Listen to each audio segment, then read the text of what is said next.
Abra sua Bíblia em Jonas, capítulo 2. Jonas, no capítulo 2, nós vamos ler os versículos de 1 a 10.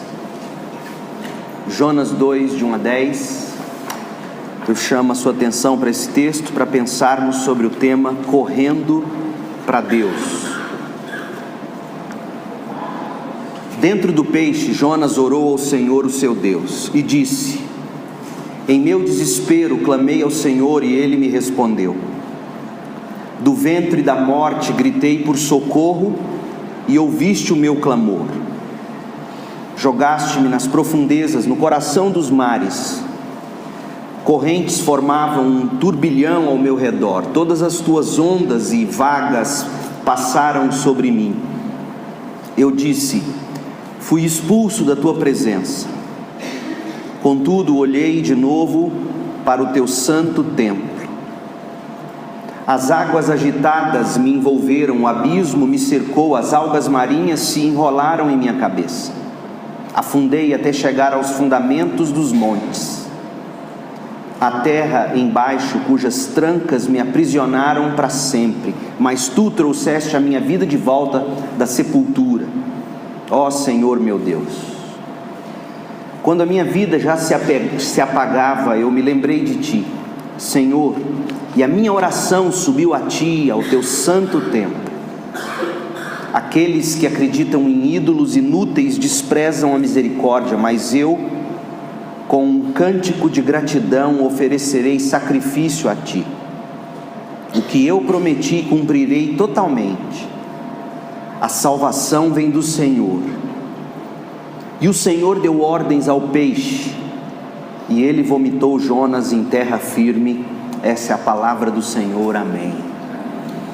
Ó Deus, faça-nos ver as maravilhas da tua lei nesta manhã. Que possamos todos juntos, os que correram ou correm do Senhor, possamos correr de volta para o Senhor. E essa palavra sirva como voz do Senhor aos corações de cada um de nós. Oramos em nome de Jesus. As páginas da história estão cheias de biografias edificantes. A gente lê sobre homens e mulheres, por exemplo, que estiveram no fundo do poço, mas que conseguiram emergir. No campo da política, nós podemos encontrar o que para mim é um dos grandes heróis da história, Abraham Lincoln. Na história americana, Lincoln, poucos como ele se afundaram tanto em derrotas antes de dar a volta por cima. Por exemplo, em 1832 ele concorreu a deputado estadual pelo estado de Illinois, seu estado natal, e perdeu. Em 1843, para deputado federal, perdeu. Em 1855, concorreu ao Senado, perdeu. Em 1856, candidatou-se na chapa como vice-presidente dos Estados Unidos e perdeu. Aí ele tentou de novo, em 1858, o Senado e perdeu. Em 1860, quase 30 anos depois da primeira eleição fracassada, foi que ele se elegeu presidente dos Estados Unidos, tornando-se um dos principais, se não o principal e mais querido dos presidentes da história daquele país. Abraham Lincoln é a prova de que não há fundo do poço para quem corre para Deus. Outro exemplo na literatura, John Bunyan, pastor batista inglês, que foi preso porque pregava o evangelho na Inglaterra sem uma licença para pregar que era emitida pela igreja anglicana ou igreja da rainha. Ele poderia ter entregue os pontos, até porque preso, ele se lembrava constantemente de uma filha de aproximadamente 9, 12 anos, que era cega e totalmente dependente dele e da mãe, ou esposa dele, que cuidava sozinha enquanto ele estava preso, da filha cega e dos outros filhos. Mas John Bunyan, no fundo do poço, escreveu um dos livros mais lidos de todos os tempos, O Peregrino. Esse livro abençoou milhares de pessoas desde a sua publicação. E aí a gente aprende com a história de John Bunyan que não existe fundo do poço para quem corre para Deus. Não existe fundo do poço para quem corre para Deus. Nós estamos vivendo o período em que se fala de impeachment. Então deixe-me recordar com você a história de um outro homem que esteve no fundo do poço. Charles Wendell Colson. Charles Colson foi escritor, ele foi jurista, ativista, político, conselheiro-chefe do presidente norte-americano Richard Nixon. Ele foi o conselheiro de Nixon entre 69 e 73. Investigações sobre o envolvimento no caso de Watergate criou uma grave crise política. Iniciou-se nos Estados Unidos um processo de impeachment contra o presidente Nixon. O presidente Nixon renunciou. Alguns meses mais tarde, o seu conselheiro, o Colson, foi preso e condenado a 3 anos de prisão por causa de obstrução de informações no escândalo Watergate. Foi quando ele esteve preso que ele se converteu ao cristianismo, o Colson.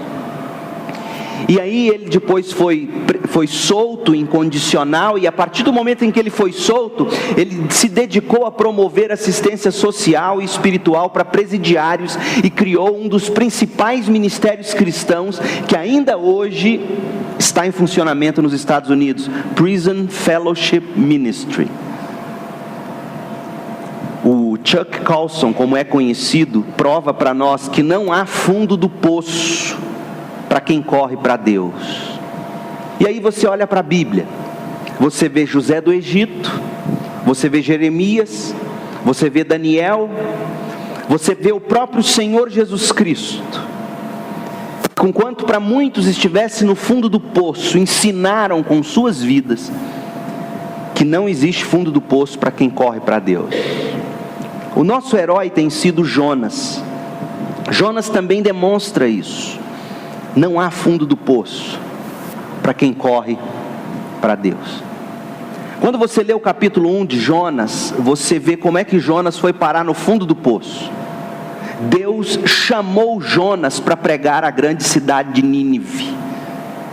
Mas Jonas se rebelou, Jonas correu de Deus.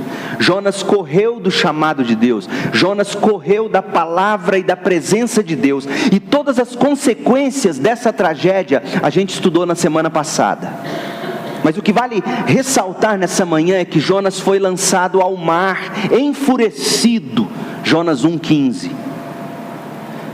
E nas profundezas do mar, Jonas foi literalmente tragado por Deus.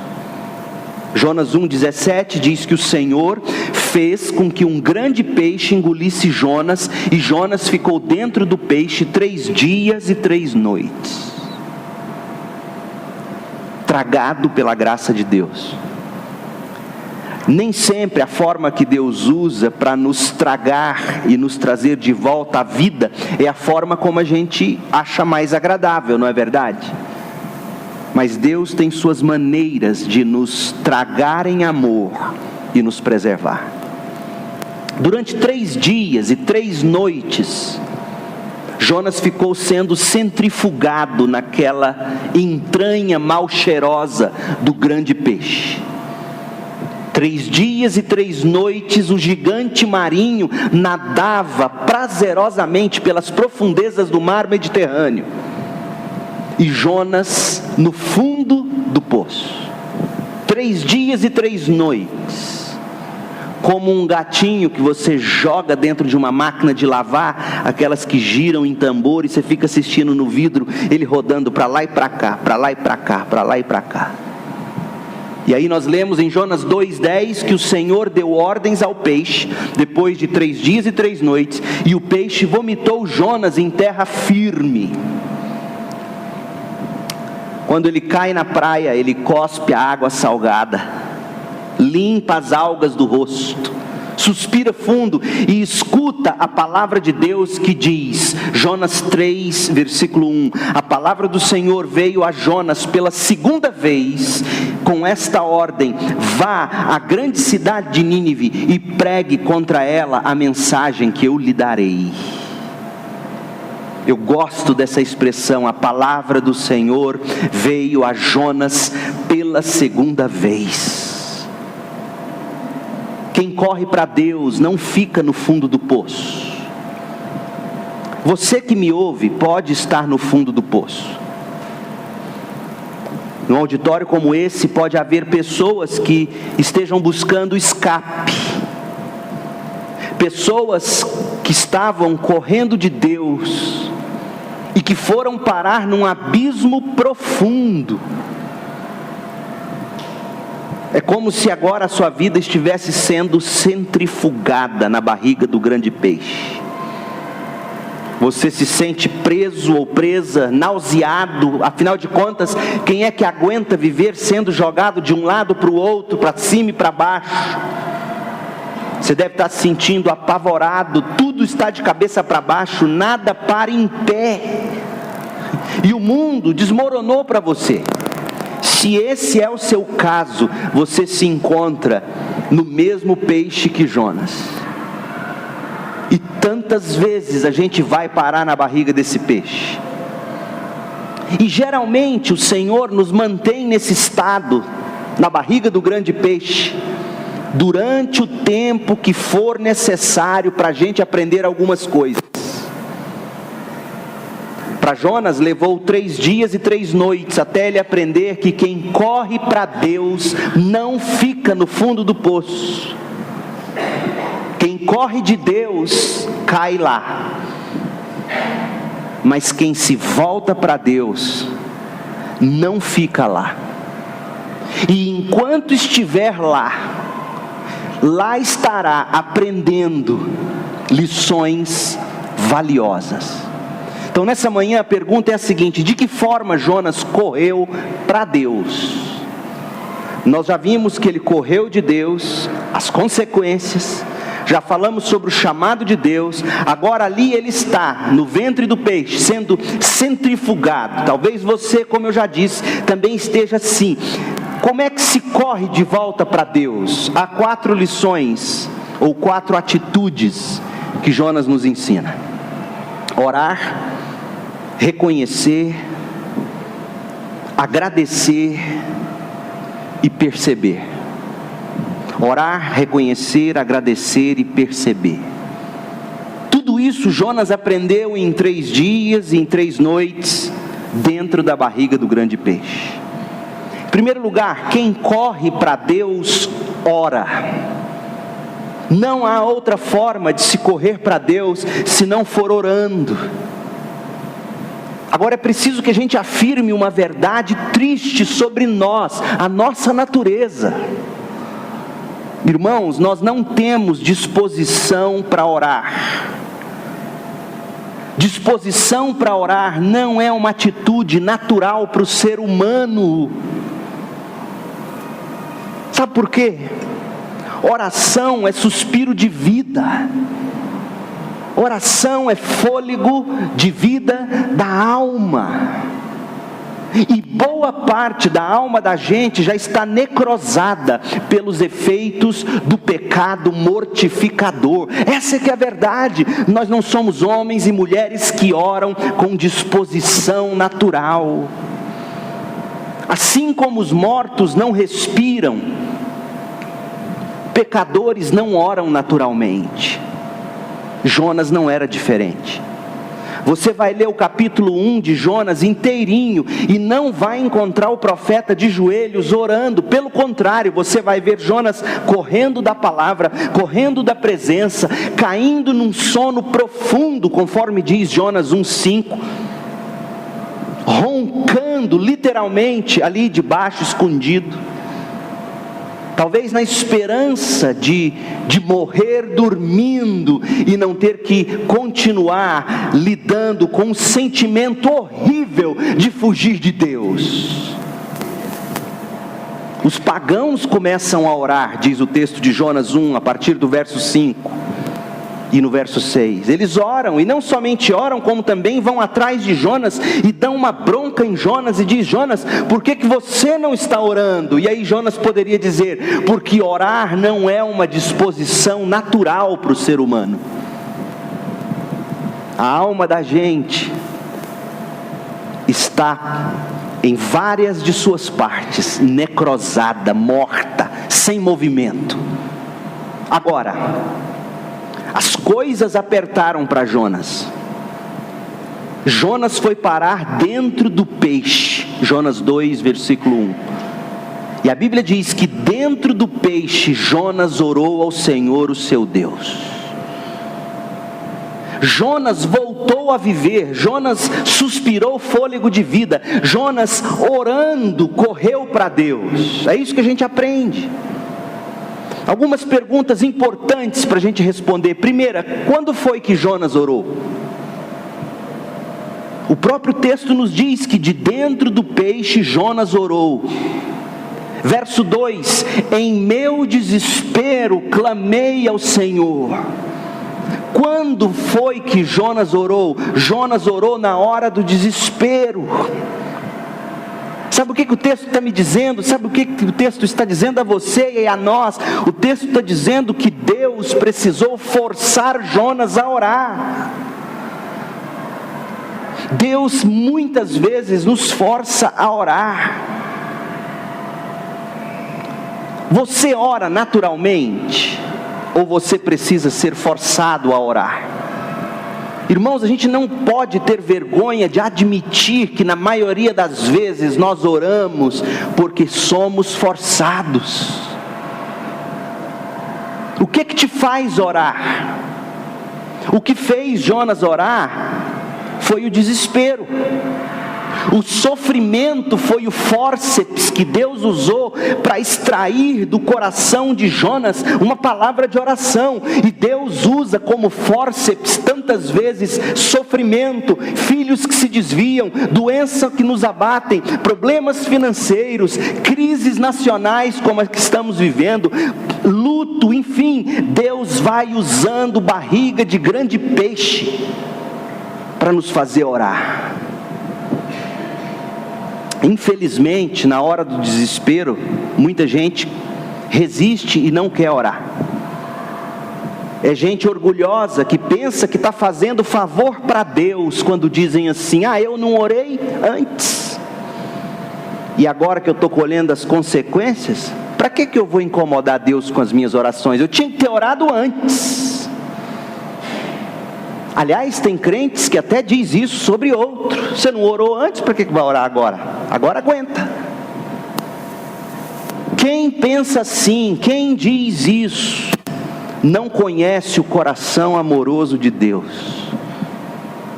Quando nós estamos desesperados, é mais uma razão para invocar o nome do Senhor em oração. Na hora do desespero, Deus está como um fórceps, tentando arrancar da alma da gente uma oração, um fôlego de vida. Sabe o desfibrilador que você coloca no coração do cara que está morrendo, já não bate mais o coração? Você vem com aquele desfibrilador ali, coloca e dá aquele choque, bum, para ele voltar a respirar. O sofrimento, a barriga do peixe, é o desfibrilador de Deus dizendo: ora, ora. Jonas orou na hora do desespero. A quem Jonas orou? É a segunda pergunta. O texto diz, Jonas 2:1, orou ao Senhor, o seu Deus. Eu acho isso tão bonito, gente. Deus não deixou de ser o Deus de Jonas, mesmo quando Jonas estava no fundo do poço. Culpa dele. A Bíblia não coloca essa expressão por acaso. Esse pronome possessivo não está aqui como enfeite, está aqui para dizer que Jonas tinha corrido para bem longe de Deus, mas não era longe o bastante para não conseguir correr de volta para os braços de Deus. Deus ainda era o seu Deus, o Deus de Jonas. Quando a gente quebra a comunhão com Deus, a gente é tentado a pensar que a gente também quebrou a aliança com Deus. E não é verdade. Não acredite nessa mentira diabólica que diz que quebra de comunhão é quebra de aliança, porque não importa a que longa distância se tenha conseguido chegar na tentativa de correr do Senhor, Deus nunca deixará de ser Deus do contrito de coração. Deus nunca deixa de ser Deus do contrito de coração. Olha Isaías 57, que coisa linda. Isaías 57, versículo 15: pois assim diz o alto e sublime, em outras palavras, o santo e soberano. Assim diz o alto e sublime, que vive para sempre, e cujo nome é santo: habito num lugar alto e santo, mas habito também na barriga do grande peixe, com o contrito e humilde de espírito, para dar novo ânimo ao espírito do humilde e novo alento ao coração do contrito. Não farei litígio para sempre, nem permanecerei irado, porque senão o espírito do homem esmoreceria diante de mim, bem como o sopro do homem que eu criei. Oh, irmãos, Deus continua sendo seu Deus, se você é crente em Jesus Cristo.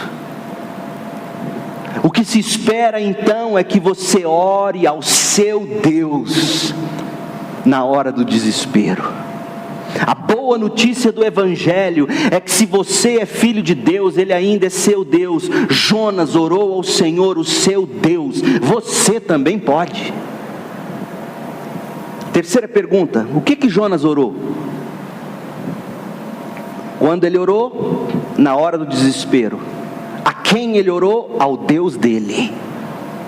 E o que ele orou? Quando a gente lê a oração de Jonas, que na verdade o que nós temos no capítulo 2 de Jonas é o salmo de Jonas. É um salmo o que nós temos. Então se eu chegasse aqui e dissesse: abre a sua Bíblia no salmo de Jonas, em Jonas capítulo 2, não seria mentira. Quando a gente lê a oração de Jonas, a gente vê que Jonas não orou uma única palavra que tivesse vindo dele mesmo. Jonas orou a palavra de Deus. Nosso site em breve vai estar no ar e nós vamos ter disponível no site todos os esboços, áudios dos sermões. E você vai poder ter acesso a esse esboço e verificar, por exemplo, quais são os versículos dos salmos que Jonas ora em Jonas capítulo 2, de 6 a 8. Por exemplo, Jonas 2, de 6 a 8, Jonas, sabe quantas vezes Jonas cita um salmo aqui? 8 salmos ele cita. Ele cita 8 salmos, 8 versos de salmos, e ele cita 2 Crônicas 6, de 36 a 39. Essa pequenina oração está recheada de 9 referências bíblicas. Na hora do desespero, quando você se sentir forçado por Deus a orar, sabe o que você vai descobrir? Ouça o que eu vou te dizer, você sabe disso. Você vai descobrir que te falta palavras para orar. Você sabe que deve orar, você se sente compelido a orar, você quer orar, e você se ajoelha e diz: tá bom, vou orar. Aí dá branco. O que eu oro? Jonas ensina que quem tem a palavra de Deus memorizada no coração, ou a palavra de Deus disponível para consulta, se beneficia muito mais, irmãos. O que nós estamos ensinando para as nossas crianças ali, que às vezes até não vai nos incomodar com os gritinhos que a gente ouviu, e que ninguém saia daqui com raiva. O que nós estamos ensinando essas crianças é memorização bíblica, para na hora do desespero elas terem vocabulário para orar. quando você for a fórceps, obrigado ou obrigada a orar, e quando você não tiver palavras apropriadas, vocabulário adequado, quando a sua esperança estiver esmorecendo, porque você começa a orar e isso parece que sua oração não passa do teto, o que você vai precisar fazer é recitar textos bíblicos em oração, ou abrir a Bíblia e ler um texto bíblico de forma orante, ler orando as Escrituras. João 15, versículos 7 e 8 diz: se vocês permanecerem em mim, e as minhas palavras permanecerem em vocês, pedirão o que quiserem e lhes será concedido. Meu Pai é glorificado pelo fato de vocês darem muito fruto, e assim serão meus discípulos. Se eu permanecer em Cristo, orando, se a palavra de Cristo permanecer em mim, me ensinando a orar, eu vou pedir, Ele atenderá, porque o que Ele me der vai servir para eu frutificar. Essa é a lógica de João 15, versos 7 e 8. O que Jonas orou? Jonas orou a palavra de Deus. Sem a Bíblia, nossas orações ficam desnorteadas. Sem a Bíblia, nossas orações ficam sem assunto. Por isso que você não consegue passar de 1 ou 2 minutos, 5 no máximo, orando, falta assunto, acaba o assunto, acaba a fé, acaba a esperança. Mas quem ora as Escrituras, sabe pelo que orar. Jonas orou a Bíblia, nós também deveríamos orar a Bíblia. Como foi que Jonas orou? É a última pergunta. Jonas orou com fé. Eu fico encorajado quando eu leio Jonas 2, de 1 a 6. Diz assim: dentro do peixe, Jonas orou ao Senhor, o seu Deus, e disse, no verso 2, no meu desespero clamei, do ventre da morte gritei. Verso 4, eu disse. Observe os verbos de Jonas. Jonas está expressando fé. Jonas foi derrubado, Jonas estava deprimido, Jonas estava desesperado, mas ele orou com fé. As Escrituras conferiram a Jonas esperança. Ele era um homem que correu para Deus com fé. Ele orou e Deus o libertou. Quem corre para Deus, ora. Segundo, quem corre para Deus reconhece. Jonas orou e só conseguiu orar porque ele conseguiu se desengasgar. Como assim? Sabe por que tantas vezes a gente tem problema para orar? Porque a consciência nos impede. O pecado não confessado, as atitudes embaraçosas que a gente não conseguiu largar ainda da vida da gente, é como espinho de peixe entalado na garganta. Você já ficou com espinho de peixe entalado? Você não consegue respirar direito. E a gente não consegue respirar normalmente até que a obstrução, até que o espinho seja removido. O pecado é uma embira, gente. O pecado é um garrancho na alma da gente, é um espinho na garganta da gente. Enquanto nós não reconhecemos, enquanto nós não confessamos, enquanto nós não conseguimos jogar isso para fora em confissão, a gente não consegue correr de volta para Deus. Porque a consciência, aguçada pelo diabo, nos impede. E aí Jonas ora no verso 7, Jonas 2:7. Quando a minha vida já se apagava, eu estava morrendo, ele diz, eu estava morrendo, eu me lembrei de ti. E está aqui o primeiro pecado que ele vomita. Ele tinha se esquecido de Deus. Eu me lembrei de ti, Senhor, eu andei esquecido do Senhor. Vomita o primeiro espinho. Depois ele continua: e a minha oração subiu a ti, ao teu santo templo. eu tinha te abandonado, eu estava longe do seu santo templo, eu estava nas profundezas do meu pecado. Ele confessa o esquecimento, ele confessa o abandono, e olha só o que mais ele confessa: a idolatria. Verso 8: aqueles que acreditam em ídolos inúteis desprezam a misericórdia. Aí você me pergunta: pastor, que idolatria? O texto não fala que Jonas adorava Baal? Sim, realmente, mas há um ídolo diante do qual todos nós somos tentados a nos debruçar toda hora de nossas vidas. Sabe que ídolo é esse? O ego, o eu. Todos nós somos tentados à egolatria. A egolatria de Jonas dizia: não pregue para Nínive, Nínive não merece. Eu acho tremendo a coragem de Jonas dizendo: quem acredita em ídolos inúteis, meu ídolo era meu eu, e eu confesso. Jonas continuaria sangrando até morrer, se ele não tivesse reconhecido o seu pecado, e não tivesse corrido para Deus. Então eu quero te dizer nessa manhã: solta essa impira chamada pecado, e diga: Deus, em nome de Jesus, arranca isso de mim.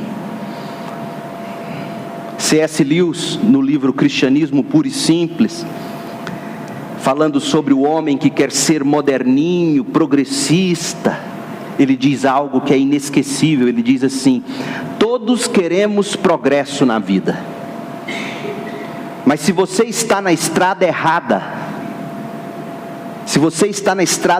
progresso significa fazer um retorno pelo caminho certo. Nesse caso, o homem que se volta mais rápido é o mais progressista. Você quer ir para São Paulo, e de repente você se vê na BR seguindo para Brasília. Quanto mais na direção de Brasília, mais longe de São Paulo. Nesse caso, o homem mais adiantado com relação aos outros que querem ir para São Paulo, mas estão indo para Brasília, o homem mais adiantado é o que dá meia volta e segue para São Paulo. Na vida cristã, na maioria das vezes, retroceder, voltar atrás, recuar é progresso. Tem gente que diz assim: mas eu já gastei tanto, eu já fiz tanto, como é que eu vou retroceder agora? Se você está no caminho errado, retroceder é progresso. Pare aonde você está, puxe o freio de mão, dê meia volta. Jonas olhou para trás, reconheceu o pecado e correu para Deus. Porque quem corre para Deus, reconhece. Terceiro lugar, quem corre para Deus, agradece. Porque correr para Deus significa coração cheio de gratidão. Versículo 9, Jonas 2:9 diz: mas eu com um cântico de gratidão oferecerei sacrifício a ti. O que eu prometi cumprirei totalmente. A salvação vem do Senhor. Oh, irmãos, e aqui nós poderíamos falar tanto sobre tanta coisa na vida cristã, que a gente um dia prometeu a Deus e não cumpre mais. No dia em que fomos batizados, prometemos impacto a Deus diante da congregação, que buscaríamos viver em novidade de vida, diferentes do mundo, sustentando a obra com nossos dízimos e ofertas. Mas diante da primeira dificuldade, do primeiro obstáculo, a gente negocia tudo e abre mão de tudo. Aí Jonas está dizendo: Senhor, eu reconheço, eu estava com um pecado entalado na minha garganta, que estava me asfixiando, eu não conseguia mais orar. Eu confessei, eu orei, e a ti eu me volto agora em gratidão. Eu vou cumprir o que eu prometi. Não existe gratidão no coração de quem não cumpre o que promete. chega de confissões vazias na vida cristã. Gente que se dá o resto para Deus. Se dá. Se sobra tempo. Se não atrapalha a agenda. Se não toma algumas horinhas do seu sono. Se sobrar o dinheiro depois eu ter pago as contas e comprado o que eu quero. E aí vem Jonas e diz: com um cântico de gratidão oferecerei sacrifício a ti, o que eu prometi cumprirei totalmente, porque a salvação vem do Senhor. Eu recebi de graça, e de graça eu tenho que repartir.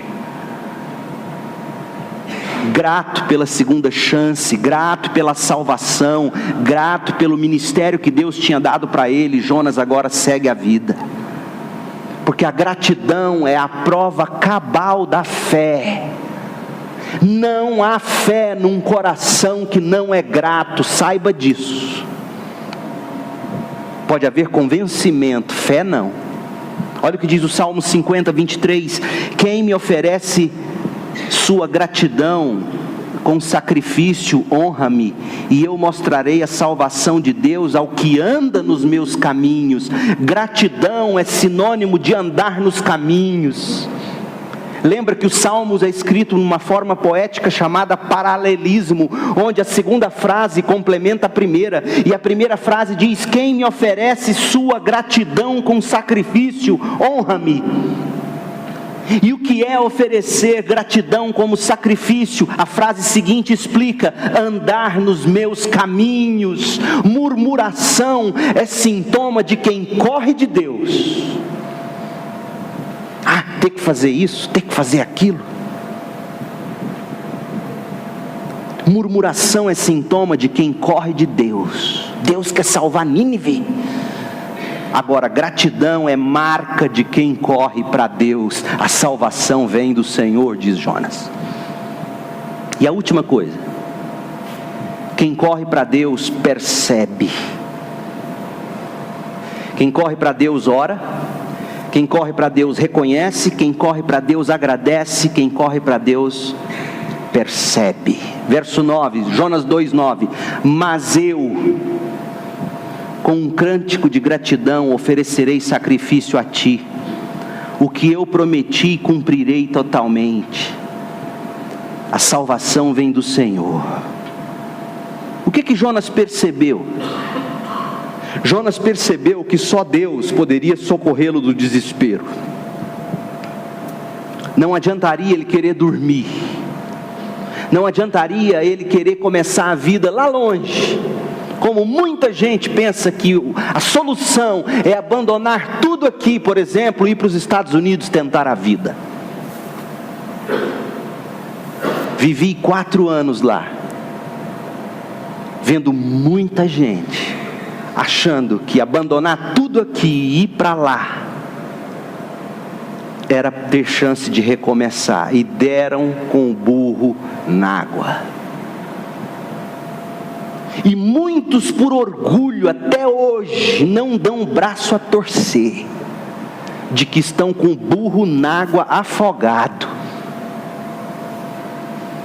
mas acha que, como Jonas, ir embora, fugir para Tarsis é solução. Jonas percebeu que não é fugindo de Deus.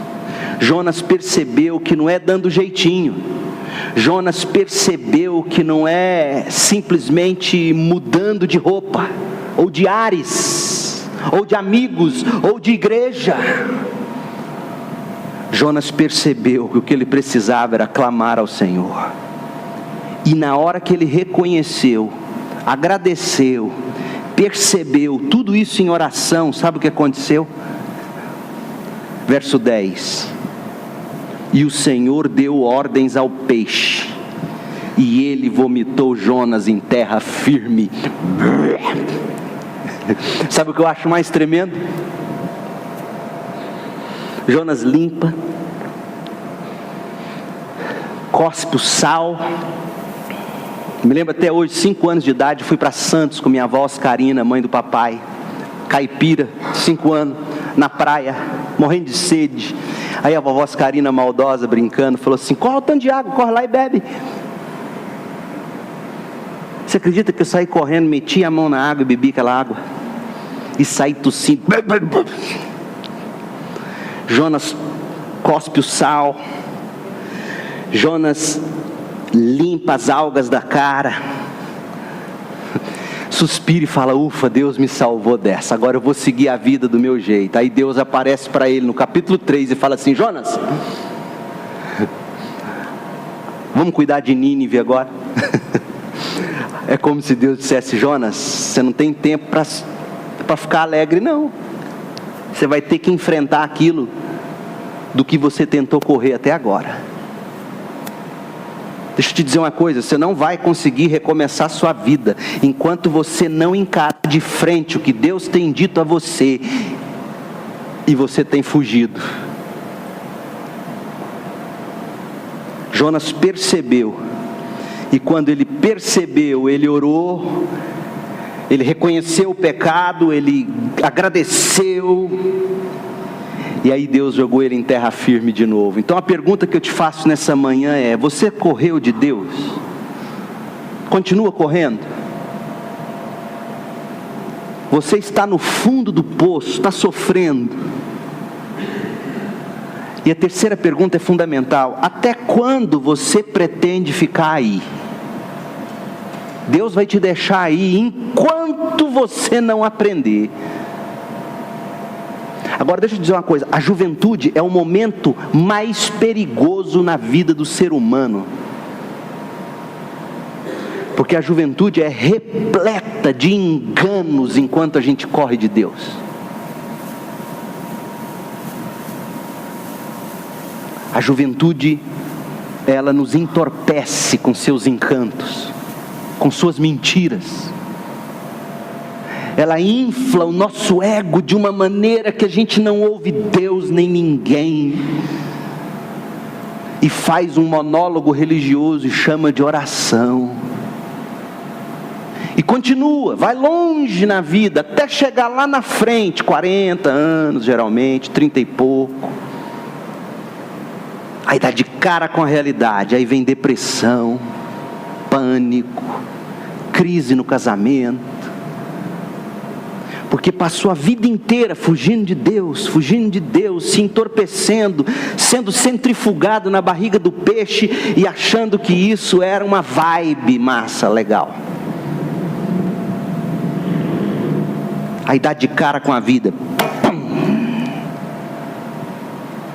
Então deixa eu te dizer uma coisa nessa manhã: quanto tempo você vai perder ficando aí, se enganando?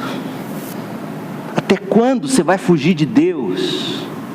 Muita gente, quando corre de Deus e cai no fundo do poço, fica tentando arrumar as coisas primeiro, dá um jeitinho nas consequências antes de voltar para Deus. Não faça isso, você não vai conseguir, você vai morrer asfixiado.